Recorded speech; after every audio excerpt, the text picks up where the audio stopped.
दोस्तों नमस्कार। आज एक बार फिर से हम 10th क्लास के चैप्टर 9.1 का क्वेश्चन नंबर 12 लेकर आए हैं, जो कि एक सिंपल सा क्वेश्चन भी है और एग्ज़ाम की दृष्टि से एक बेहतर विकल्प है। दोस्तों क्वेश्चन है, from the top of a 7 metre high building, यानी 7 मीटर कोई ऊंची बिल्डिंग है। सपोज करिए ए बी जो है एक 7 मीटर लंबाई की हमारे पास क्या है, एक बिल्डिंग है जिसकी हाइट कितनी दे रखी है, 7 metre. And the angle of elevation, यानी जो एंगल ऑफ एलिवेशन है of the top of a cable tower, यानी कि ये जो सी डी है ये क्या है, एक केबल टावर मान रखा है और ए बी जो है वो क्या है, एक बिल्डिंग दे रखी है। अब ये क्या कह रहा है कि angle of elevation of a cable tower is 60 degree, यानी ये जो केबल टावर का जो टॉप है उस टॉप से जो एलिवेशन एंगल है वो कितना है, 60 डिग्री ये दे रखा है। और क्या दे रखा है, the angle of diffraction of its tower is 60 degree, sorry, angle of diffraction is of its foot is 45 degree, यानी कि इसके जो फुट है इस फुट का जो डिफ्रेक्शन एंगल है यानी कि अवनमन जो कोण है वो दे रखा है 45 डिग्री। 45 डिग्री। आगे क्या कर रहा है, determine the height of tower, यानी कि ये सी डी जो है, यानी सी डी अपन को क्या करनी है, निकालनी है। अगर सी डी कहें तो सी डी का मतलब हो जाएगा यहाँ से यहाँ तक की लंबाई, यानी सी ई प्लस ये क्या हो गया, डी ई, या ई डी कह सकते हो, डी ई कह सकते हो या ई डी कह सकते हो। ये हमको क्या करना है, फाइंड आउट करना है। कहने का मतलब क्या है, अपन को सी डी लेकर के आना है। अब देखिएगा, आप भली भांति जानते हैं अगर ये वाला एंगल 45 डिग्री का है तो ये जो एंगल है जिसका फिगर जेड के समान है वो क्या हो जाएगा, अल्टरनेट एंगल। तो ये अगर 45 है तो ये भी कितना हो जाएगा, 45 हो जाएगा। तो देखिए दोस्तों, इन राइट एंगल ट्रायंगल, यानी कि ट्रायंगल ए बी डी के अंदर आप देखिएगा, ए बी डी के अंदर आप देखिएगा,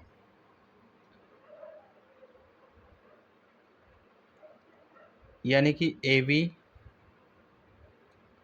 और वी डी, ए बी और वी डी यानी पंडित बद्री प्रसाद हर हर बोले। इस हिसाब से अगर देखा जाए तो परपेंडिकुलर और वेस के बीच में जो रिलेशन देने वाला ट्रिग्नोमेट्रिक रेशो होता है वो क्या होता है, 10 होता है। कौन होता है, 10। तो ये हो गया 10। और यहाँ थीटा की जो वैल्यू है वो कितनी दे रखी है, 60 डिग्री। थीटा की वैल्यू कितनी दे रखी है, 60 डिग्री, सॉरी 45 डिग्री।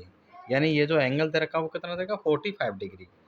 10 45 का वैल्यू कितना होता है, 1।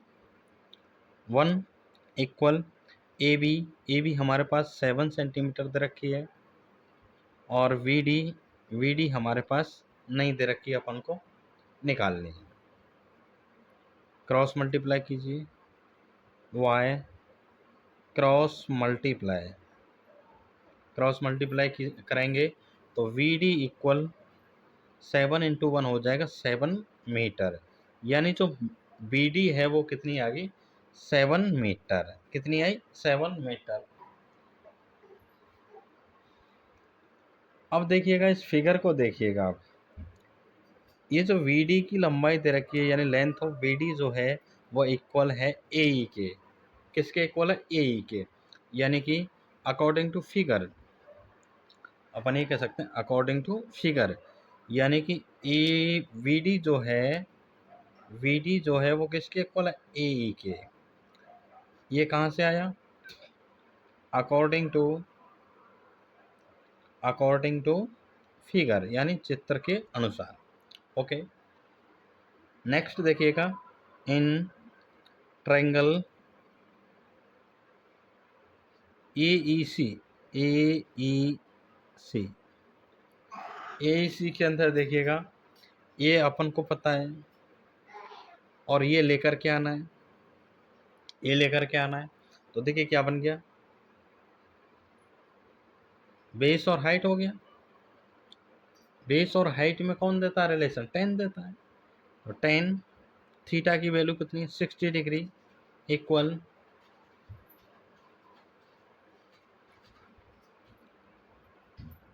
CE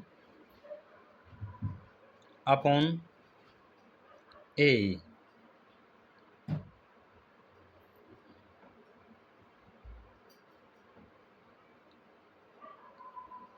CE upon AE। 10 60 की वैल्यू कितनी होती है, √3 इक्वल CE अपन को निकाल करके लेना है, और AE कितना है, 7 सेंटीमीटर। AE कितना है, 7 सेंटीमीटर। तो यहाँ से CE जो है वो निकल के आएगा 7√3 मीटर, 7√3 मीटर। यानी कि ये जो वैल्यू अपन निकाल के आए वो आई थी 7√3। और दोस्तों इस फिगर को आप देखिएगा, ये अगर यहाँ से यहाँ तक 7 मीटर है तो ये भी कितनी हो जाएगी, 7 मीटर हो जाएगी। तो जो टोटल हाइट हो जाएगी, यानी कि height of tower, so height of tower, height of tower यानी टावर की जो एक्चुअल हाइट हो जाएगी वो क्या हो जाएगी, बताइए क्या हो जाएगी, CE प्लस D। जैसे आप लिखना चाहो, CE कितना हो गया, 7√3, और DE कितना है, 7। दोनों में से क्या कॉमन आ जाएगा, 7 कॉमन आ जाएगा। तो क्या बचेगा, √3 प्लस 1 मीटर, √3 प्लस 1 मीटर।